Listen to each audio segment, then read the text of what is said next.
الحمد لله نحمده ونستعينه ونستغفره ونؤمن به ونتوكل عليه ونعوذ بالله من شرور أنفسنا ومن سيئات أعمالنا من يهده الله فلا مضل له ومن يضلله فلا هادي له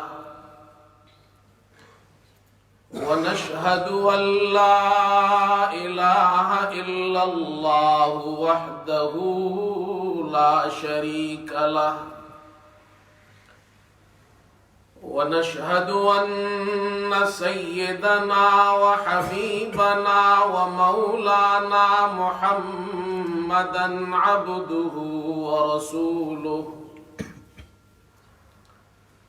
صلى الله تعالى على خير خلقه محمد وآله وأصحابه أجمعين أما بعد فأعوذ بالله من الشيطان الرجيم بسم الله الرحمن الرحيم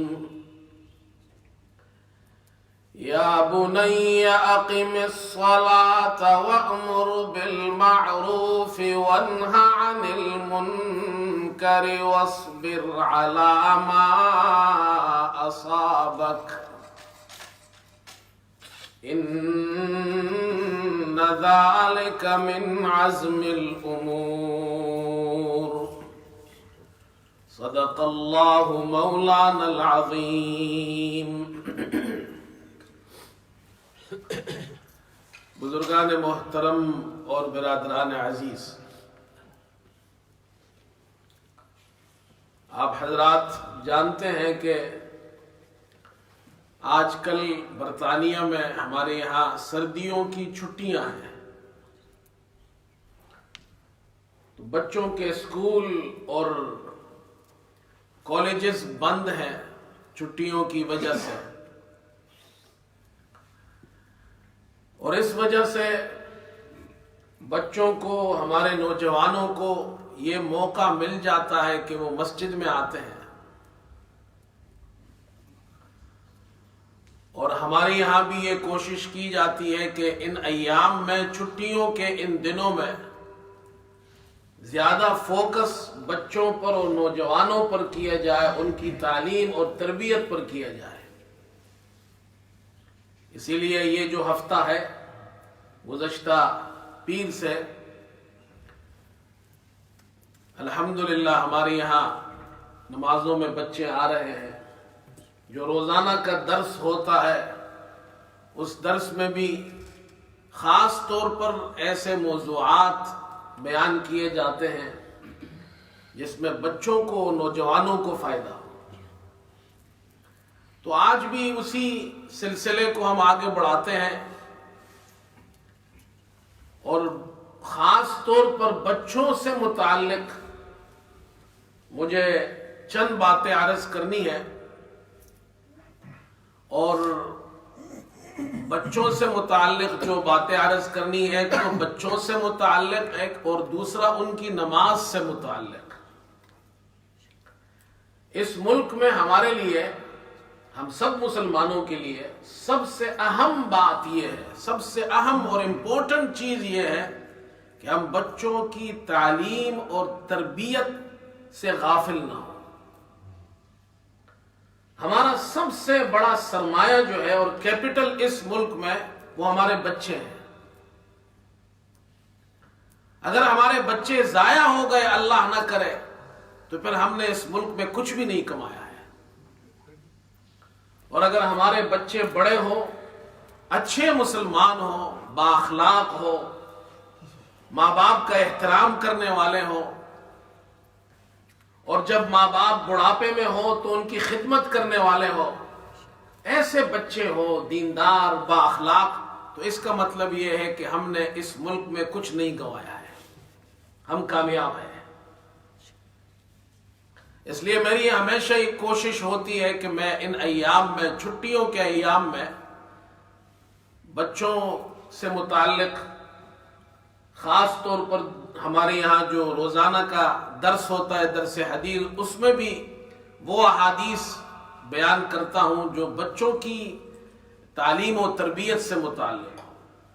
تو گزشتہ ان دنوں میں بھی ہم نے چند احادیث پڑھی ہیں، تو میں ان باتوں کو کچھ مختصراً عرض کروں گا تاکہ جو بچے ان دروس میں شامل نہیں ہوئے وہ بھی اس سے فائدہ اٹھائے، اور کچھ مزید باتیں عرض کرنی ہیں۔ ایک حدیث ہم نے پڑھی جو بخاری اور مسلم کی حدیث ہے، اور عبداللہ ابن عباس رضی اللہ عنہما نے وہ حدیث نقل کی ہے۔ عبداللہ ابن عباس رضی اللہ تعالی عنہ کون ہے؟ تو پہلے تو بچوں کو یہ معلوم ہونا چاہیے کہ صحابہ اکرام کے اندر ایسے صحابہ بھی ہیں جو رسول کریم صلی اللہ علیہ وسلم کے صحابہ میں وہ چھوٹے بچے تھے، کم سن، کم عمر صحابہ بھی صحابہ کی جماعت میں شامل ہے۔ ان میں سے ایک عبداللہ ابن عباس رضی اللہ عنہما ہے، جو بعد میں صحابہ کے اندر بہت بڑے امام بنے، بہت بڑے عالم بنے، بہت بڑے اسکالر، ان کو ترجمان القرآن کہا جاتا ہے، امام التفسیر ان کو کہا جاتا ہے۔ وہ رسول کریم صلی اللہ علیہ وسلم کے چچا زاد بھائی ہیں۔ یہ بچوں کے لیے یہ اس قسم کے واقعات بڑے انٹرسٹنگ ہوتے ہیں، دلچسپی سے سنتے ہیں، تو اس لیے میں بیان کرتا ہوں۔ انشاءاللہ آج بھی بیان کروں گا، اور یہ چند احادیث بھی بیان کروں گا، اردو میں بھی انشاءاللہ بیان ہوگا، اور اس کے بعد جو انگلش کا خلاصہ ہوتا ہے اس میں بھی بیان کر دوں گا۔ عبداللہ ابن عباس رضی اللہ عنہما یہ حضرت عباس کے بیٹے ہیں۔ حضرت عباس رسول کریم صلی اللہ علیہ وسلم کے چچا ہے، تو یہ آپ کے چچا زاد بھائی ہوئے، اور یہ سن 8 ہجری میں یہ مکہ سے مدینہ تشریف لائے۔ اس وقت ان کی عمر 11 سال تھی۔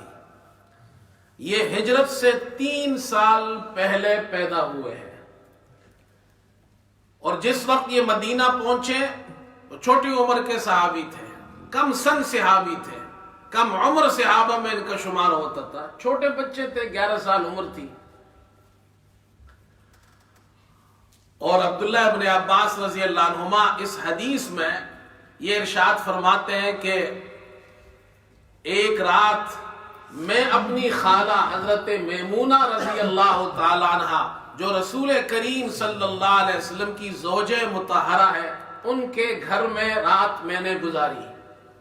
کبھی کبھی یہ اپنی خالہ کے یہاں جاتے تھے اور رات وہاں گزارتے تھے۔ اب دیکھیں چھوٹے صحابی ہیں، چھوٹی عمر کے، اور ان کی دلچسپی دیکھیے کہ وہ اس بات میں دلچسپی لے رہے ہیں کہ رسول کریم صلی اللہ علیہ وسلم کے گھر میں رات گزار رہا ہوں، اور پھر آپ کے اعمال کو نوٹ کرتے ہیں۔ اور آپ صلی اللہ علیہ وسلم بھی ان سے بڑی محبت کرتے تھے۔ آپ صلی اللہ علیہ وسلم رات کو اٹھتے تھے، وضو فرماتے تھے، تہجد پڑھتے تھے۔ ایک رات آپ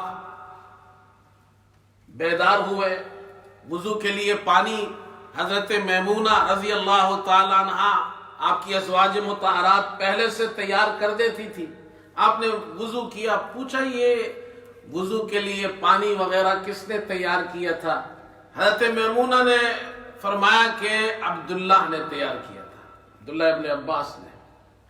آپ نے ان کو دعا دی، اللہم فقہہ فی الدین، اللہ اس کو دین کی سمجھ عطا فرما، دین کا فقیہ بنا دے۔ تو اللہ نے ان کو فقیہ بنا دیا۔ وعلمہ التاویل، تاویل کا علم ان کو عطا فرما دے۔ اللہ تعالیٰ نے بہت بڑا عالم ان کو بنایا۔ ایک روایت میں آتا ہے، عبداللہ ابن عباس فرماتے ہیں رسول کریم صلی اللہ علیہ وسلم نے مجھے دعا دی، اور یہ ارشاد فرمایا اللہم علمہ الکتاب، اے اللہ ابن عباس کو قرآن کا علم عطا فرما دے۔ کتنی بڑی سعادت کی بات ہے۔ اور چھوٹا بچہ 11 سال کی عمر ہے، اور وہ رات کو اٹھ کر دیکھ رہے ہیں آپ صلی اللہ علیہ وسلم وضو فرماتے ہیں، پھر آپ کے لیے وضو کا پانی تیار، عبداللہ ابن عباس پانی تیار کرتے ہیں، پھر آپ کی تہجد دیکھتے ہیں۔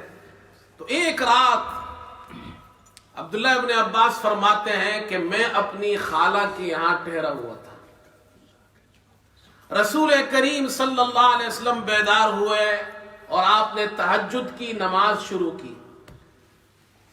بِتُّ فی بیت میمونۃ فقام رسول اللہ صلی اللہ علیہ وسلم یصلی، آپ نے تہجد کی نماز پڑھنا شروع کی۔ فقمت عن یساری، عبداللہ ابن عباس فرماتے ہیں میں بھی آ کر آپ کے بائیں طرف کھڑا ہو گیا اور آپ کے پیچھے نماز کی نیت مان لی۔ فرماتے ہیں رسول کریم صلی اللہ علیہ وسلم نے مجھے اپنے پیچھے سے پکڑا اور پیچھے سے ہی مجھے بائیں طرف سے دائیں طرف لا کر کھڑا کر دیا، تو میں دائیں طرف کھڑا ہو گیا۔ علماء نے لکھا ہے اس حدیث کے اندر ہمیں بہت سے مسئلے معلوم ہو گئے۔ رسول کریم صلی اللہ علیہ وسلم تہجد کی نماز پڑھ رہے تھے۔ تہجد نہ فرض ہے نہ واجب، نفل نماز ہے، سنت نماز ہے۔ ایک بات یہ معلوم ہو گئی اس حدیث سے، نفل نماز جماعت کے ساتھ پڑھنا جائز ہے، جائز ہے۔ اگر کسی نے پڑھ لی تو ہو گئی۔ آپ صلی اللہ علیہ وسلم تہجد کی نماز جماعت کے ساتھ با اہتمام مسجد میں آپ نہیں پڑھاتے تھے۔ آپ نے تراویح پڑھائی ہے 3 راتیں، نوافل میں آپ نے صلاۃ کسوف کی، سورج گرہن کی نماز پڑھائی ہے جماعت کے ساتھ۔ اس کے علاوہ جماعت کا اہتمام نہیں فرمایا آپ نے نفل۔ ہاں یہ آپ گھر میں تہجد پڑھ رہے تھے، عبداللہ ابن عباس نے آ کر آپ کے پیچھے پڑھ لی، مانا یہ جائز ہے۔ ایک مسئلہ یہ معلوم ہو گیا۔ دوسرا مسئلہ یہ معلوم ہوا نماز کے اندر عمل یسیر، اگر نماز پڑھنے والا شخص تھوڑا سا عمل کرے، تھوڑی سی حرکت کرے تو اس سے نماز فاسد نہیں ہوتی ہے۔ تھوڑا سا عمل کرے، آپ صلی اللہ علیہ وسلم نے اپنے ہاتھ سے پیچھے ان کو پکڑا، بائیں طرف سے دائیں طرف کر دیا، اتنے عمل سے نماز فاسد نہیں ہوتی۔ دوسرا مسئلہ معلوم ہو گیا۔ تیسرا مسئلہ معلوم ہو گیا، امام سے آگے نہیں ہونا چاہیے جماعت کے اندر، مقتدی پیچھے ہوگا، امام آگے ہوگا۔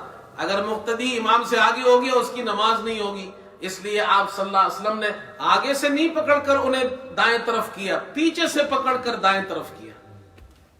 معلوم ہوا مقتدی پیچھے رہے گا، آگے نہیں ہوگا۔ 3 مسئلے معلوم ہو گئے۔ ایک ہی حدیث کے اندر سے یہ مسائل معلوم ہو رہے ہیں۔ نفل نماز جماعت کے ساتھ جائز ہے، ایک مسئلہ معلوم ہو گیا۔ تھوڑی سی حرکت اگر کرے اس سے نماز فاسد نہیں ہوتی ہے۔ تیسرا مسئلہ معلوم ہو گیا، مقتدی کو امام کے پیچھے ہونا چاہیے، امام سے آگے نہیں ہونا چاہیے۔ اور چوتھا مسئلہ معلوم ہو گیا کہ اگر مقتدی ایک ہو تو امام کے دائیں طرف اس کے قریب تھوڑا سا پیچھے کھڑا ہوگا، پیچھے صف میں نہیں کھڑا ہوگا، اور بائیں طرف کھڑا نہیں ہوگا۔ ایک حدیث سے 4 مسئلے معلوم ہوئے۔ عبداللہ ابن عباس رضی اللہ عنہما چھوٹی عمر کے صحابی ہے، رات آپ کے گھر میں گزار رہے ہیں، یہ سعادت اللہ نے ان کو عطا فرمائی، اور کوئی صحابی تو آپ کے ساتھ رات کو گھر میں نہیں ٹھہر سکتا۔ اللہ نے ان کی برکت سے امت کو یہ حدیث نصیب فرمائی، اور 4 مسئلے اس ایک حدیث سے نکلے۔ یہ ہمارے بچوں کو معلوم ہونا چاہیے۔ گھروں میں جب ماں باپ نماز پڑھیں گے تو بچے بھی نماز پڑھیں گے۔ گھروں میں نماز کا اہتمام ہونا چاہیے۔ بچوں کے اندر شوق پیدا ہو، نماز کا ذوق پیدا ہو. یہ ہے بچوں کے لیے تعلیمات. تو عبداللہ ابن عباس چھوٹی عمر کے کم سن صحابی ہے، 11 سال کی عمر میں مدینہ آئے ہیں. جب آپ صلی اللہ علیہ وسلم دنیا سے تشریف فرما گئے تو عبداللہ ابن عباس 8 ہجری کو آئے ہیں. 2 سال بعد آپ دنیا سے تشریف فرما ہوئے، یعنی دنیا سے آپ وفات پا گئے. آپ صلی اللہ علیہ وسلم کی وفات سے پہلے 2 سال کا عرصہ ان کو ملا ہے، لیکن اللہ کے رسول صلی اللہ علیہ وسلم سے انہوں نے علم حاصل کیا. اور جب آپ صلی اللہ علیہ وسلم وفات پا گئے تو پھر آپ کی وفات کے بعد عبداللہ ابن عباس صحابہ اکرام سے علم حاصل کر رہے ہیں. اور کیسا علم حاصل کیا؟ عبداللہ ابن عباس رسول کریم صلی اللہ علیہ وسلم کے چچا زاد بھائی ہے. صحابہ بھی آپ کا بڑا احترام کرتے تھے، لیکن عبداللہ ابن عباس خود فرماتے ہیں مجھے معلوم ہو جاتا کہ کسی صحابی کے پاس ایک حدیث ہے رسول کریم صلی اللہ علیہ وسلم سے، کسی شخص کے پاس ایک حدیث ہے تو میں سخت گرمی میں، عرب کی گرمی مشہور ہے، سخت گرمی میں دوپہر کے وقت اس صحابی کے گھر پر جاتا، دروازے کے باہر جا کر بیٹھ جاتا. سخت گرمی میں گرد و غبار اڑتا، میں ادھر ہی بیٹھا ہوتا، دروازہ نہیں کٹکھٹاتا تھا، اس لیے کہ میں طالب علم بن کر آیا ہوں. جس سے حدیث کا علم حاصل کروں گا وہ میرے استاد ہے. استاد کا ادب اور احترام ہونا چاہیے. تو ادب اور احترام میں گرمی میں باہر بیٹھے ہیں. وہ شخص آرام کرنے کے بعد وہ صحابی باہر نکلتے، دیکھتے اللہ کے رسول صلی اللہ علیہ وسلم کے چچا زاد ابن عباس بیٹھے ہیں. پوچھتے آپ نے ہمیں بلایا کیوں نہیں، دستک کیوں نہیں دی، کسی کو بھیجتے تو میں آ جاتا. عبداللہ ابن عباس فرماتے ہیں میں علم حاصل کرنے آیا ہوں، اور علم حاصل کرنے کے لیے ضروری ہے طالب علم استاد کے پاس جائے، استاد طالب علم کے پاس نہ جائے. ہائے ہائے، یہ ادب، یہ بچوں کو سکھانا ہے میرے دوستو، یہ ہمارے بچوں کو سکھانا ہے. بڑوں کا ادب کیا ہوتا ہے، استاد کا ادب کیا ہے، ٹیچر کا ادب کیا ہے، احترام کیا ہے، یہ ہمارے بچوں کو سکھانے کی چیزیں ہیں. جس طرح ہم بچوں کی دنیاوی ضروریات پوری کرتے ہیں، شب و روز محنت کرتے ہیں، کماتے ہیں، کس لیے کماتے ہیں؟ بچوں کے لیے. اس سے زیادہ ضروری ہے ہم بچوں کو اچھے اخلاق سکھائیں، ہم بچوں کو احترام اور رسپیکٹ سکھائیں، بڑوں کا ادب اور احترام سکھائیں. تو ایک حدیث تو یہ ہو گئی جو میں نے عرض کی عبداللہ ابن عباس کی، اور اس حدیث میں ہمیں 4 مسئلے معلوم ہو گئے. کتنے مسئلے معلوم ہو گئے؟ 4 مسئلے. یہ بچے بیٹھے ہوئے نہیں، نوجوان بھی بیٹھے ہوئے. آپ لوگ تو اردو سمجھتے ہیں نا بیٹا، تو آپ کو تو سمجھ میں آ رہا ہے. جن کو نہیں آ رہا وہ تو انشاءاللہ وہ تھوڑی دیر بعد ان کے لیے بھی بیان کر دوں گا.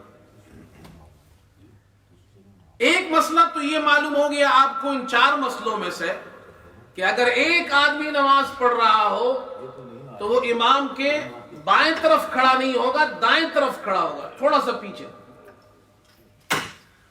اور اگر 2 آدمی نماز پڑھ رہے ہو تو پھر وہ امام کے پیچھے کھڑے ہوں گے. حضرت جابر رضی اللہ عنہ کی حدیث ہے. اب حضرت جابر یہ بھی صحابی ہے.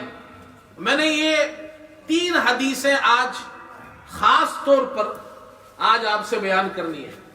پہلی حدیث عبداللہ ابن عباس رضی اللہ عنہما کی بیان کی. عبداللہ ابن عباس جب مدینہ آئے اس وقت ان کی عمر 11 سال تھی، تو کم عمر صحابی ہے. اور ہجرت سے 3 سال پہلے پیدا ہوئے. حضرت جابر جو حدیث بیان کر رہے ہیں، حضرت جابر رضی اللہ تعالیٰ عنہ جب آپ صلی اللہ علیہ وسلم مدینہ تشریف لائے، آپ نے ہجرت فرمائی، حضرت جابر کی عمر اس وقت 15 سال تھی، اور انہوں نے نوجوانی میں قدم رکھا تھا.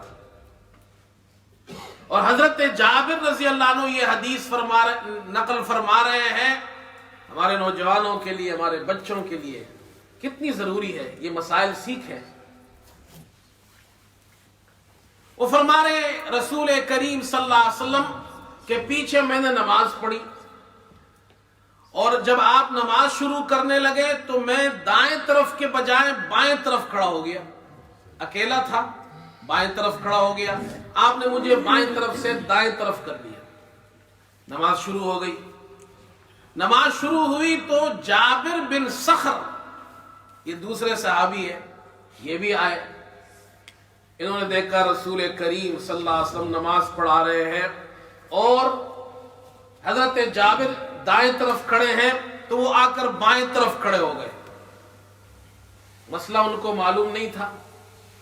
فرماتے ہیں رسول کریم صلی اللہ علیہ وسلم نے نماز کے اندر اپنے دونوں ہاتھوں سے ہم دونوں کو پیچھے کر دیا کہ جاؤ پیچھے صف میں کھڑے ہو جاؤ.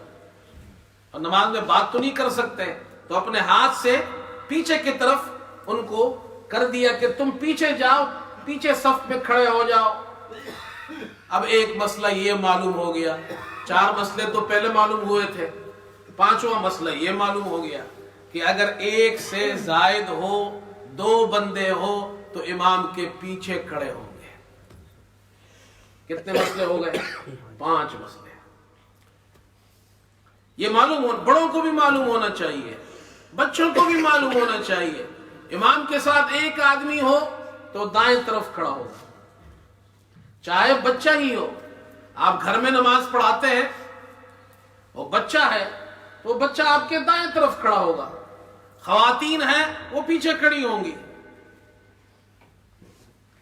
یہ 5واں مسئلہ یہ معلوم ہو گیا. اب ایک اور 6واں مسئلہ حضرت انس رضی اللہ تعالیٰ عنہ کی حدیث سے معلوم ہوا ہے. تو تیسری حدیث حضرت انس رضی اللہ عنہ کی حدیث ہے, یہ مسلم شریف میں ہے. حضرت انس رضی اللہ عنہ کون ہے؟ حضرت انس رضی اللہ تعالیٰ عنہ جب رسول کریم صلی اللہ علیہ وسلم نے ہجرت فرمائی, آپ مدینہ پہنچے, حضرت انس کی عمر اس وقت 10 سال تھی. تو یہ بھی چھوٹی عمر کے صحابی ہے. تو میں نے خاص طور پر یہ 3 حدیثیں آج آپ سے بیان کی ہے, نوجوانوں کے لیے, بچوں کے لیے. حضرت انس رضی اللہ تعالیٰ عنہ کی اماں رسول کریم صلی اللہ علیہ وسلم کی خدمت میں حاضر ہوئی ہجرت کے بعد. اللہ کے رسول, یہ میرا بیٹا ہے, انس نام ہے, اور میں چاہتی ہوں یہ آپ کی خدمت میں رہے, آپ کی خدمت بھی کرے گا, آپ سے علم بھی حاصل کرے گا. رسول کریم صلی اللہ علیہ وسلم خوش ہوئے. آپ نے حضرت انس کو دعائیں دی. بزرگوں کی دعائیں حاصل کرنی چاہیے. آج کل تو ہم نے یہ چیزیں چھوڑ دی ہے. پہلے زمانے میں لوگ اپنے بچوں کو لے جاتے تھے بزرگوں کے پاس, ان کے سر پر ہاتھ پھیر دے, ان کے لیے دعائیں کرے. صحابہ اکرام اور صحابیات, ان کی عادت تھی رسول کریم صلی اللہ علیہ وسلم کی خدمت میں اپنے بچوں کو لے جاتے تھے تاکہ وہ علم حاصل کرے, وہ ان سے دعائیں حاصل کرے. آپ صلی اللہ علیہ وسلم نے دعا دی, فرمایا اللہم بارک لہ فی مالہ, اے اللہ انس کے مال میں برکت دے. حضرت انس بعد میں فرماتے ہیں اس دعا کی, اس ایک دعا کی برکت یہ ہوئی کہ لوگوں کو سال میں 1 مرتبہ فائدہ ہوتا ہے, اور مجھے اللہ سال میں 2 مرتبہ فائدہ عطا فرماتا ہے. یہ اس دعا کی برکت تھی. دوسری دعا دی, اللہم بارک لہ فی مالی وولدی, اے اللہ انس کی اولاد میں برکت دے. حضرت انس کی عمر بڑی لمبی ہوئی, اولاد کی اولاد. وہ خود فرماتے میں نے اپنی زندگی میں اپنے بیٹے اور بیٹوں کے بیٹے, بیٹوں کی اولاد جو دیکھی ہے وہ 100 سے زائد ہے. تیسری دعا دی وَأَطِلْ عُمْرَهُ, اے اللہ انس کی عمر لمبی کر دے. حضرت انس جب رسول کریم صلی اللہ علیہ وسلم ہجرت فرما کر مدینہ آئے تو حضرت انس کی عمر 10 سال تھی. 93 ہجری میں ان کا انتقال ہوا, 103 سال کی عمر میں. چوتھی دعا آپ نے دی وغفر ذنبہ, اے اللہ انس کے گناہ کو معاف کر دے. حضرت انس فرماتے 3 دعائیں تو اللہ نے قبول کر لی دنیا کے اندر, میں نے دیکھ لی ہے, مجھے اللہ سے امید ہے اللہ چوتھی بھی قبول کرے گا, مرنے کے بعد مجھے معاف بھی کر دے گا. یہ وہ صحابہ تھے, کم سن صحابہ, وہ چھوٹے بچے صحابہ وہ نوجوان صحابہ، ان کے رسول کریم صلی اللہ علیہ وسلم سے محبت دیکھیے. اب وہ حضرت انس یہ روایت نقل کرتے ہیں، فرماتے ہیں کہ آپ صلی اللہ علیہ وسلم ہمارے گھر تشریف لائے، میں اور میرا بھائی. اب حضرت انس تو ہجرت کے موقع پر 10 سال عمر تھی، اور 10 سال آپ صلی اللہ علیہ وسلم مدینے میں رہے. آپ کی وفات کے وقت حضرت انس کی عمر 20 سال تھی، تو بعد میں وہ نوجوان ہو گئے. وہ کہتے ہیں میں تھا اور میرا چھوٹا بھائی یتیم. آپ صلی اللہ علیہ وسلم نے نماز پڑھائی، ہم دونوں آپ کے پیچھے کھڑے ہوئے پہلی صف میں، اور فرماتے میری والدہ وہ ہمارے پیچھے کھڑی ہوئی، یعنی آخر والی صف میں. یہ روایت مسلم میں ہے. اس حدیث سے معلوم ہوا صفوں کی ترتیب یہ ہے، پہلے آگے مرد کھڑے ہوں گے، اس کے بعد پیچھے بچے کھڑے ہوں گے، اس کے بعد پیچھے. ایک بات یہ سمجھ لیں یہاں پر، وہ سمجھنے کی بات یہ ہے، یہاں مجھے 2 مسئلے آپ سے بیان کرنے ہیں. ایک یہ کہ بچوں کو مسجد کے اندر جب نماز کے لیے آئے تو بچوں کو کون جہاں تک پہلی بات کا تعلق ہے تو حضرات علماء اور فقہاء یہ فرماتے ہیں اگر بچہ ایک ہو تو مردوں کے ساتھ صف میں کھڑا ہو سکتا ہے، پہلی صف میں بھی کھڑا ہو سکتا ہے. اور اس کی دلیل اس حدیث سے لی ہے جو امام مسلم نے نقل کی ہے. حضرت انس فرماتے میرے ساتھ میرا چھوٹا بھائی یتیم وہ کھڑا تھا، اور آپ صلی اللہ علیہ وسلم کے پیچھے ہم نے نماز پڑھی، اسی صف میں ان کے ساتھ چھوٹا بچہ بھی کھڑا تھا. معلوم ہوا بچہ ایک ہو تو کھڑا ہو سکتا ہے، ایک سے زائد ہو تو پھر مستحب یہ ہے کہ آگے بالغ مردوں کی صف ہو، پیچھے نابالغ بچوں کی صف ہو. رسول کریم صلی اللہ علیہ وسلم نے ایک حدیث میں فرمایا لیلینی منکم اولو الاحلام والنہی، جو تم میں سے بالغ اور عاقل ہو میرے قریب کھڑے ہو. وہ اس لیے قریب کھڑے ہو تاکہ امام کے پیچھے بالغ ہو، عاقل ہو. کسی وجہ سے امام کی نماز اگر ٹوٹ جائے تو پھر وہ جائے تو دوسرا شخص جو اس کے پیچھے عاقل بھی ہو، سمجھدار بھی ہو، بالغ بھی ہو، نماز پڑھانا جانتا ہو، وہ پھر امام کی جگہ آ کر نماز پڑھا سکے. یہ بات تو ہو گئی. لیکن ایک بات یاد رکھیں، یہ جو بالغ مردوں کی صف آگے، پھر نابالغوں بچوں کی، پھر خواتین کی، یہ ترتیب مستحب ہے، یہ کوئی فرض اور واجب نہیں ہے. اگر کوئی بچہ آگے کھڑا ہو جائے تو ہمارے یہاں بعض لوگ شور کرنا شروع کر دیتے ہیں کہ جی بچہ صف میں کھڑا ہو گیا. بچہ صف میں کھڑے ہونے سے نماز باطل نہیں ہوتی ہے، مستحب ہے. نماز شروع ہو رہی ہے، بچے ہیں ان کو پیچھے کھڑا کر دیا، بالغ آگے کھڑے ہو جائے. اور ایک بچہ ہو، میں نے کہا وہ کھڑا ہو سکتا ہے، وہ تو حدیث سے خود اس کا استدلال کیا ہے، حدیث سے فقہاء نے. البتہ فقہاء اکرام یہ فرماتے ہیں کہ یہ ترتیب اس صورت میں ہے کہ پہلے آگے بالغ ہو پھر بچے ہو. یہ اس صورت میں ہے جب بچے سمجھدار ہو، تربیت یافتہ ہو. بہت چھوٹے بچے ہیں، ان کو تو بہت چھوٹے بچے ہیں جو پاکی ناپاکی نہیں جانتے ہیں، ان کو تو مسجد نہ لائے. جو سمجھدار ہو، شعور ہو ان کے اندر،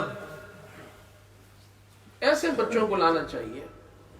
آپ صلی اللہ علیہ وسلم نے فرمایا جب تمہارے بچے 7 سال کی عمر کو پہنچ جائے تو پھر ان کو نماز کا حکم دو.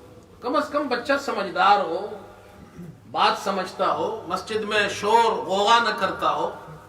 ایسے چھوٹے بچوں کو مسجد سے روکنا نہیں چاہیے، مسجد میں آنا چاہیے، ان کو لانا چاہیے تاکہ وہ نماز سیکھے، تاکہ وہ یہاں کے ماحول سے مانوس ہو. میں پہلے بھی آپ سے یہ بات عرض کر چکا ہوں اور اکثر و بیشتر کہتا رہتا ہوں، نابالغ بچہ ہے، اگر اس نے مسجد میں کوئی آواز اونچی بھی کر دی، کوئی شور کر دیا، تو ہمارے یہ بزرگ بعض مرتبہ ناراض ہو جاتے ہیں. تو میں ان سے کہتا ہوں بھائی وہ تو نابالغ ہے، مرفوع القلم ہے، جب تک بالغ نہیں ہوگا اس پر تو حساب کتاب ہے نہیں، تو اس سے تو اللہ پوچھے گا نہیں. اس نے اتنا شور نہیں کیا جتنا تم نے اس کے بعد شور کیا ہے. اتنے شور تو بچے نہیں کرتے جتنا تم شور کرتے ہو اس بچے کے بعد. لہذا بچوں کو مسجد سے نہ روکے, بچوں کو مسجد میں آنے دے. آپ صلی اللہ علیہ وسلم تو خود فرما رہے ہیں بالغ آگے کھڑے ہو, مطلب یہ بچے پیچھے کھڑے ہو. اور اگر بچوں کو مسجد میں نہیں آنے دیا جائے تو بچے نماز کہاں سے سیکھیں گے, جماعت کہاں سے سیکھیں گے؟ تو یہ یاد رکھیں یہ مستحب ہے, کوئی فرض واجب نہیں ہے, بہتر یہ ہے. اور اس میں ایک کنڈیشن, ایک شرط فقہاء نے یہ لگائی ہے, بچے سمجھدار ہو, تعلیم و تربیت ان کو دی گئی ہو. اور بچے اگر سمجھدار نہ ہو یا ان کو پہلے سے تعلیم تربیت نہیں دی گئی ہو, 3-4 بچوں کو آپ نے پیچھے کھڑا کر دیا اور ان کی صف بنا دی, آگے مرد کھڑے ہوئے, نماز شروع ہو گئی, بچوں نے پیچھے سے کھیلنا شروع کر دیا, شور شرابہ شروع کر دیا, تعلیم تربیت تو آپ نے دی نہیں ہے, تو سب کی نماز خراب ہو جائے گی. اس لیے فقہاء نے لکھا ہے اب آج کل کے زمانے میں بہتر یہ ہے بچوں کو صف میں مردوں کے ساتھ کھڑا کیا جائے تاکہ سب کی نماز خراب نہ ہو. اور بچوں کو مسجد میں لائے. دیکھ الحمدللہ دیکھیں آج ہماری مسجد میں کتنی رونق ہے. یہ بچے آئے, چھوٹے چھوٹے بچے ہیں. یہ اسی طرح بچے آئیں گے مسجد میں کھیلتے کودتے, انشاءاللہ یہ جوان ہوں گے, مسجد سے ان کا تعلق رہے گا. دوسری بات جو عرض کرنی ہے, آخری بات وہ عرض کر کے ختم کرتا ہوں. آپ صلی اللہ علیہ وسلم نے فرمایا کہ خواتین کے لیے آخری صف سب سے بہتر ہے, مردوں کے لیے پہلے صف بہتر ہے. پہلی صف, مرد آگے رہے, خواتین پیچھے رہے. ہمارے یہاں بعض مرتبہ ڈیلیگیشنز آتے ہیں, اسکول کے, کالجز کے, یونیورسٹیز کے, اس میں ٹیچرز بھی ہوتے ہیں, پروفیسرز بھی ہوتے ہیں. وہ آ کر اسلام کے بارے میں بہت سی باتیں معلوم کرتے ہیں, سوالات کرتے ہیں. تو ان میں ایک سوال ان کا یہ ہوتا ہے خواتین سے متعلق, 1-2 سوالات وہ کرتے ہیں. ایک سوال یہ کرتے ہیں جی خاتون عورت پیچھے کیوں کھڑی ہوتی ہے, اور دوسرا سوال یہ کرتے ہیں کہ جی آپ کے یہاں خاتون امام کیوں نہیں بن سکتی ہے. تو اب وہ ہے تو غیر مسلم, اب آپ ان کو کیا جواب دیں گے؟ یہاں ایک مرتبہ ایک خاتون نے مجھ سے سوال کیا تھا. ایک سوال تو یہ کہ جی عورت پیچھے کیوں کھڑی ہوتی ہے. میں نے کہا اس لیے کہ پیچھے کھڑے ہونے میں وہ کمفرٹیبل فیل کرتی ہے. ہمارے یہاں نماز کے اندر نہ کوئی شخص بول سکتا ہے, نہ چل سکتا ہے, نہ کھا سکتا ہے, نہ پی سکتا ہے, یہاں تک کہ وہ کوشش کرے کہ توجہ اس کی دنیا سے ہٹ جائے اور اس کی پوری توجہ اللہ کی طرف ہو, کوئی خیال دنیا کا نہ ہو. اب اگر ایک عورت بیچ میں کھڑی ہے, جوان عورت ہے, دونوں طرف جوان مرد کھڑے ہیں, اور حکم یہ ہے کندھے سے کندھا ملاؤ, کندھے سے کندھا ملا کر کھڑے ہو, درمیان میں گیپ نہ ہو, تو فطری بات ہے کہ انسان کا خیال ایسی نماز میں کہ ایک طرف ایک مرد کھڑا ہے, دوسری طرف دوسرا مرد کھڑا ہے, اور وہ عورت بیچ میں کھڑی ہے, وہ کیسے نماز پڑھے گی؟ کمفرٹیبل فیل نہیں کرے گی, اور وہ مرد بھی کمفرٹیبل فیل نہیں کریں گے. انسانی فطرت ہے. اور پھر غیر محرم, سب سے بڑا مسئلہ, ٹیکنیکل مسئلہ اسلام میں یہ ہے, غیر محرم عورت سے آپ اپنے آپ کو مس نہیں کر سکتے. اور نماز کے اندر تو ضروری ہے کندھے سے کندھا ملائے, تو نماز کیسے ہوگی؟ اس لیے ان کو پیچھے کھڑا کیا جاتا ہے. دوسری بات ہم ان کو یہ بتاتے ہیں کہ عورت پر جماعت کی نماز فرض نہیں ہے, واجب نہیں ہے, گھر میں پڑھ سکتی ہے, آپشن ہے, اس لیے وہ پیچھے آئے, جب جانا چاہے واپس جا سکتی ہے. تیسری بات میں ان سے یہ کہتا ہوں کہ میں فلسطین گیا ہوں, وہاں میں نے دیکھا ہے دیوار گریا, مسجد اقصی کے بالکل پیچھے جو ایک دیوار ہے اس کو دیوار گریا کہتے ہیں, ویپنگ وال. وہاں یہ یہود آتے ہیں, یہ عبادت کرتے ہیں. ہمارے یہاں تو حکم ہے عورت پیچھے کھڑی ہو, ان کے یہاں تو آج بھی بالکل سیپریٹ, درمیان میں وہ دیوار سے بناتے ہیں, اس کے ایک طرف خواتین ہوتی ہیں جہاں مرد نہیں جا سکتے، دوسری طرف مرد ہوتے ہیں جہاں خاتون نہیں جا سکتی ہیں. انٹرنس بھی الگ ہے، ایگزٹس بھی الگ ہے ان کے. اسلام کے اندر یہ اس لیے عورت کا احترام ہے کہ عورت اگر مردوں کے بیچ میں کھڑی ہو اور کندھوں سے کندھے ملائے ہوئے ہو تو وہ کمفرٹیبل نہیں فیل کرتی ہے، وہ نماز میں کنسنٹریشن نہیں ہوگی اور نماز ہوگی بھی نہیں، اس لیے کہ نامحرم کے ساتھ جسم مس کر رہا ہے. دوسری بات یہ سوال کرتے جی آپ کے یہاں ایک عورت نے مجھ سے یہ سوال کیا تھا، کافی سالوں پرانی بات ہے. انہوں نے کہا کہ آپ کے یہاں، ہمارے یہاں تو چرچوں میں خاتون بھی اب وہ پادری کی جگہ پر آ سکتی ہے اور آ چکی ہیں، آپ کے یہاں خاتون امام کیوں نہیں ہوتی ہے، عورت امام کیوں نہیں ہوتی؟ تو میں نے کہا اس کی وجہ یہ ہے کہ ہمارے یہاں امامت جو ہے، مسجد میں امام کا ہونا، یہ پرماننٹ جاب ہے، ٹیمپرری جاب نہیں ہے، اور عورت امامت کر نہیں سکتی ہے، وہ کرنا چاہے تو بھی نہیں کر سکتی ہے. عورت پرماننٹ امام نہیں بن سکتی ہے.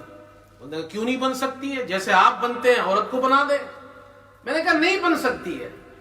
اس کی وجہ یہ ہے کہ عورت کو ہر مہینے میں مخصوص ایام اس کے ہوتے ہیں، مینسز، جو اس کے پیریڈ کے ٹائمز ہوتے ہیں، وہ ہر مہینے آتے ہیں، جس کا میکسیمم جو دورانیہ ہے وہ 10 دن ہے، منیمم 3 دن ہے. ایوریج اگر آپ دیکھیں 6-7 دن ہوتے ہیں. ایک ہفتہ ہر مہینے میں عورت کو مخصوص ایام آتے ہیں. اس کا مطلب یہ ہے کہ وہ ایک مہینے میں ایک ہفتہ مسجد میں نہیں آ سکتی. اب سال کا حساب لگائے 12 مہینے ہوتے ہیں، تو 12 مہینے میں وہ 12 ہفتے یعنی 3 مہینے وہ امامت نہیں کر سکتی، مسجد نہیں جا سکتی ہے. 3 مہینے تو وہ امامت کر ہی نہیں سکتی. 1/4 آف دا ایئر، 1/4 سال وہ نماز نہیں پڑھا سکتی، پڑھ بھی نہیں سکتی ہے. تو امام کیسے بنے گی؟ ایسا امام ہے 3 مہینے اس کو ہر سال تو نماز پڑھانے کے لیے اویلیبل ہی نہیں ہے. دوسری بات یہ ہے کہ اس امامت کے اندر عورت کی احترام نفس عورت کا مجروح ہوتا ہے، اس لیے کہ جب وہ ہر مہینہ ایک ہفتے نہیں آئے گی تو پوری کمیونٹی کو پتہ چل جائے گا عورت کے مخصوص ایام شروع ہو گئے. اب سب عورت لوگ اس کے پیچھے نماز بھی پڑھتے ہیں، پھر مہینے میں ہر ہفتے اس کے مینسز کو ڈسکس بھی کرتے ہیں. پوری کمیونٹی معلوم ہے جی امام صاحب جو ہے اس ہفتے اویلیبل نہیں ہے، کیوں جی؟ مخصوص ایام شروع ہو گئے. تو عورت کا احترام نفس مجروح ہوتا ہے. بھائی ان کو تو عقلی بات ہی بتائیں گے آپ، قرآن اور حدیث اور دین تو اس کو بتائیں گے جو مانتا ہو، جو نہیں مانتا اس کو آپ کیا بتائیں گے؟ عقلی بات ہی بتائیں گے. اور دوسری بات میں نے ان سے یہ کی، میں نے کہا اگر عورت وہ پریگننٹ ہو جائے، حاملہ ہو جائے، اب اس کو خطبہ بھی دینا ہے، ہر جمعے کھڑی ہوگی، پورے علاقے کو پتہ چل گیا جی عورت پریگننٹ ہے، پھر وہ نماز کیسے پڑھائے گی؟ اس لیے کہ کچھ مدت بعد جب حمل زیادہ ہو جائے گا تو اس میں تو ایبلٹی نہیں ہوگی رکوع سجود کرنے کی، تو نماز نہیں پڑھا سکتی. خیر وہ عورت مطمئن ہو گئی. میں نے کہا ہمارے یہاں اسلام میں جس چیز کا حکم دیا گیا ہے زیادہ فوکس اس میں عورت کے احترام کو کیا گیا ہے کہ عورت کا احترام یہ ہے، احتراماً ان سے کہا گیا ہے کہ تم پیچھے کھڑے ہو، تمہارے لیے اس میں رسپیکٹ یہ ہے، تم آگے جاؤ گی اس میں تمہارا احترام نہیں، پیچھے رہو تمہارا احترام ہے، تاکہ تم کمفرٹیبل فیل کرو، تمہارے جسم سے کوئی مس نہ ہو. اور جماعت کی نماز میں شولڈر ٹو شولڈر کھڑا ہونا ضروری ہے. تو بہرحال یہ چند باتیں میں نے آج عرض کی ہے، خاص طور پر جو آج بچے آئے ہیں، نوجوان آئے ہیں، ان سے متعلق اللہ تعالیٰ سے دعا ہے کہ اللہ تعالیٰ ہمارے جو بچے ہیں، نوجوان ہیں، اللہ تعالیٰ ان کی عمروں میں اضافہ فرمائے، لمبی عمر نصیب فرمائے صحت کے ساتھ، اللہ ان کو دین اور دنیا کا علم نصیب فرمائے، اور ہر قسم کے اللہ تعالیٰ خرافات سے اللہ ہم سب کے بچوں کو محفوظ فرمائے۔ وآخر دعوانا ان الحمدللہ رب العالمین۔